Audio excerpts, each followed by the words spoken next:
Good morning, guys, YouTube people, world, whoever, wherever. Welcome back to Half Fast 719. I'm back home. Got home late last night. Car did really good. This little Honda CRV that I bought. Took it on probably about 1,800 miles, 2,000 miles ish. Almost 700 miles there, 700 miles back, and then working and all that other stuff. But anyway, we'll get to that later. Just gonna go over stuff. Yeah, so I sent this in for a warranty, and anyway, comes back all damaged. That is not my damage.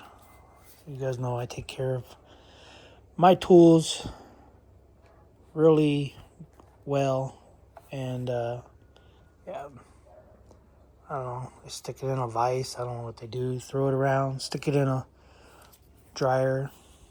But yeah, I had to send it in because this snout was leaking, I guess, because it's a surge, it's hydraulic. But yeah, so I sent it in to Milwaukee.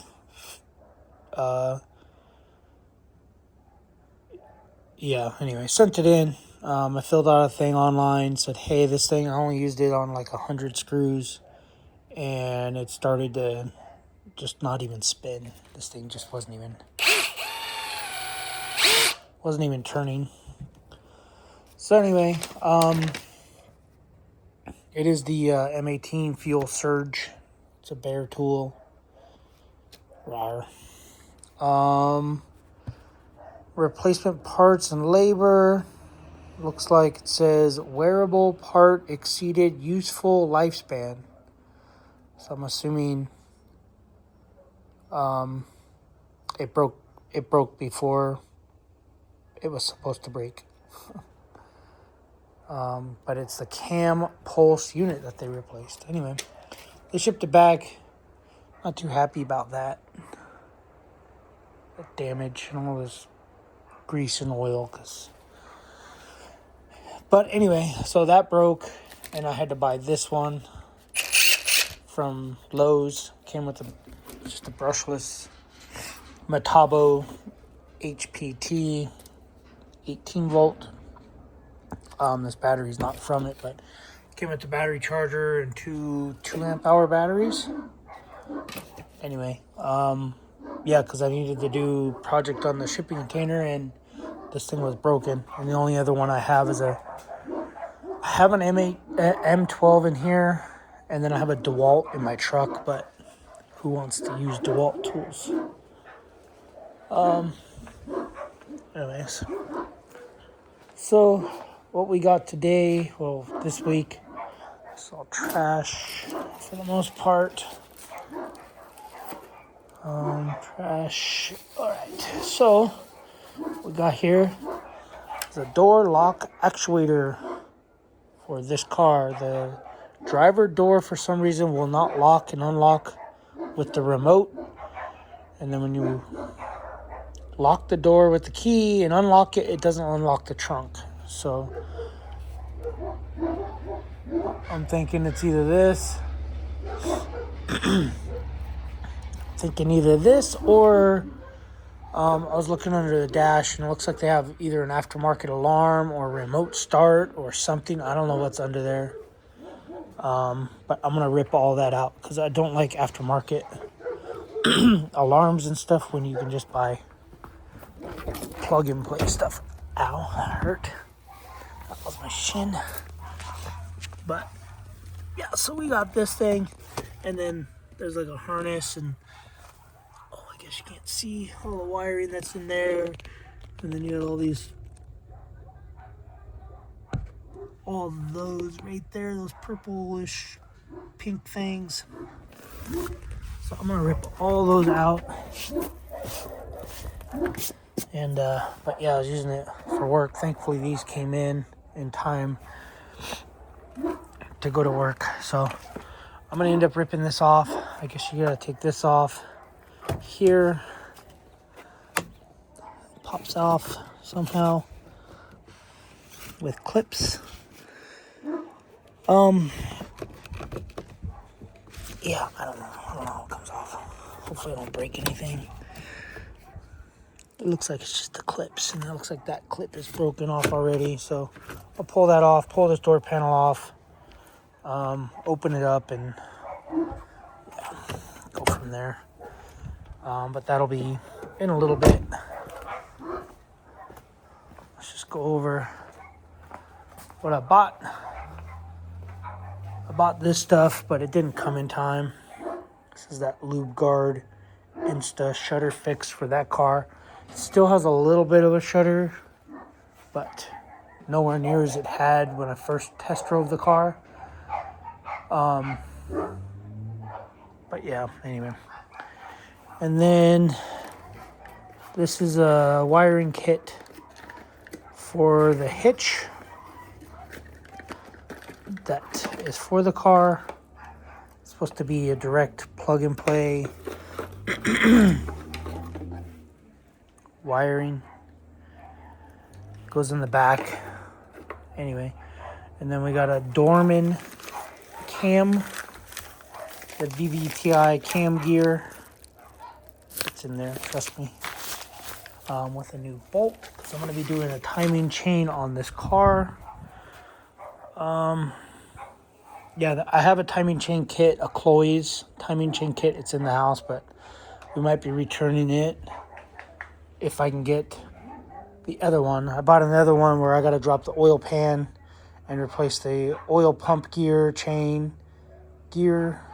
chain, and then the main gear, and then it comes with the exhaust cam gear. But yeah, this thing is not charging still. Ended up getting a pretty good deal on this Garmin Montana 700i. So, if I can't get this one to work, I'll rip all this off. And we'll throw this one on the 500.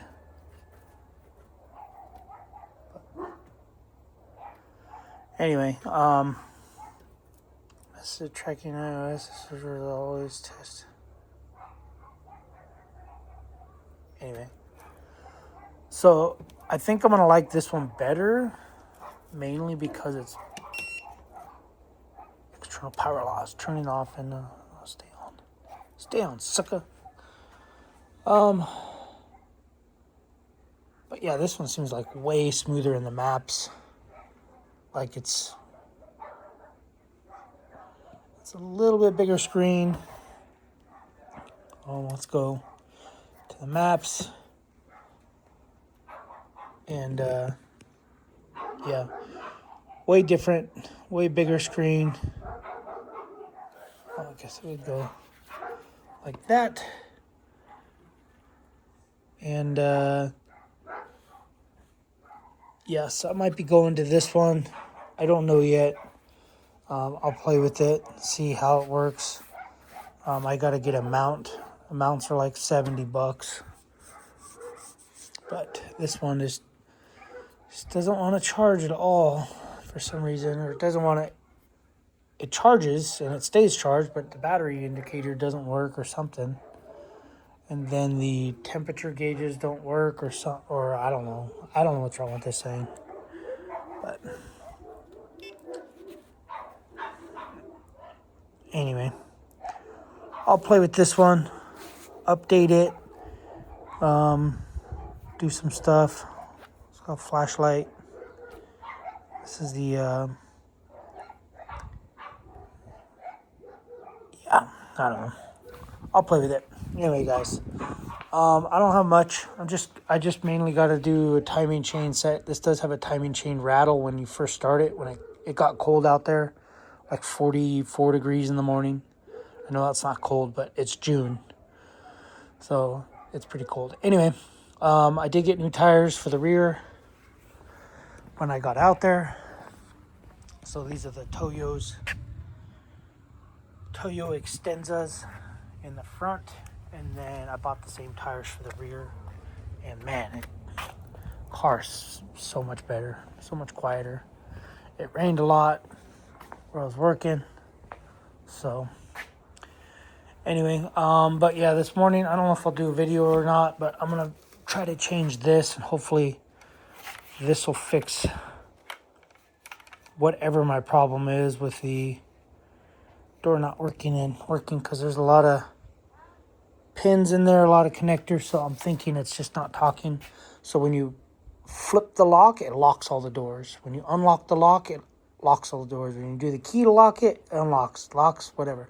But when you do the remote, it will not lock that door, and it will not unlock that door. So it's kind of annoying. But anyway, I'm going to do that first. I'm probably going to do it right now, just to get something done while I'm waiting on parts. Anyway, guys, that's what we got going on. I do have plans. I'm going to go ride, I think, the 300 this week. I don't know where. I don't know how far, but I do want to go ride. So, anyway. And then I got to do some stuff to the shipping container. And I want to do some stuff to the skid steer, but then I completely destroyed the skid steer that I'm working on at work. Or not working on, or I'm using. Sank it. Buried that thing completely in the mud. Not on purpose, obviously. I made a pass of cutting brush, cutting weeds, and then I turned around and I came back, and I broke through a mud hole or a mud layer. I don't know what it was, but the whole back was just sank, all the way up to the top of the door on the rear.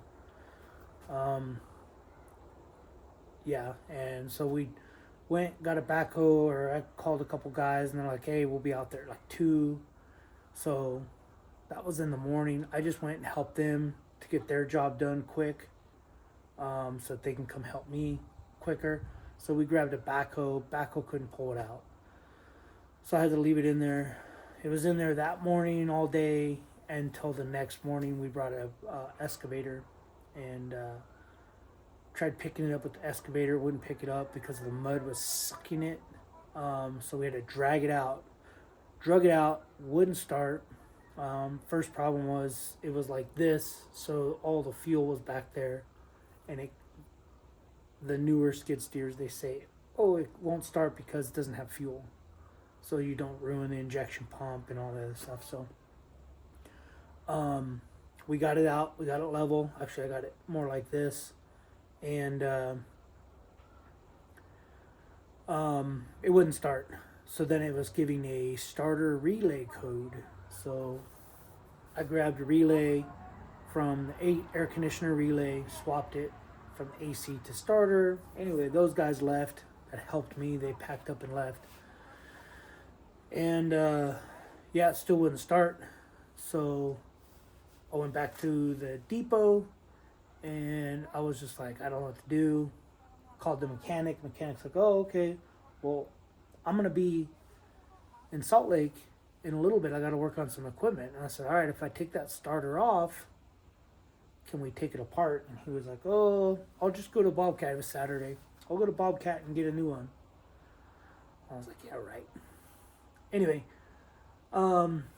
he looks up Bobcat. Bobcat's closed. I took the starter off anyway. I was going to tear it completely apart because when I took it out, there was mud packed in there in where the flywheel is anyway. But yeah, we took the starter apart. I needed to borrow some tools of his because the tools I have are just cheap. So he was working on something. I was pulling the starter apart. Pulled the starter apart. It was packed full of mud. The solenoid that kicks the gear out was packed full of mud. The whole starter's got like planetary gears in there. It was packed full of mud. So hosed everything out with water, brake clean, or carburetor cleaner, or whatever. And put it all back together. Went, drove down to the skid steer, threw it in the skid steer, fired right up. I was like, yes, boom, I drove it straight out of there, and went and got a truck and trailer and hauled it back to the yard and spent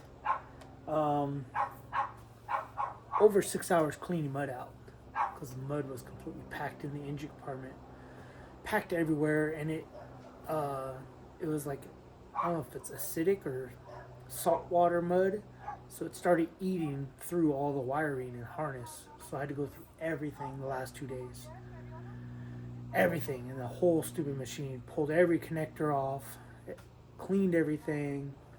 Yeah, it was a pain in the butt. So I wouldn't say lesson learned, but I guess I'll just watch where I go now more closely. But regardless, I still went through, and it was kicking up dust, and then came back, and where it was kicking up dust, that's where the mud was. So I don't know. Maybe it's a Utah thing.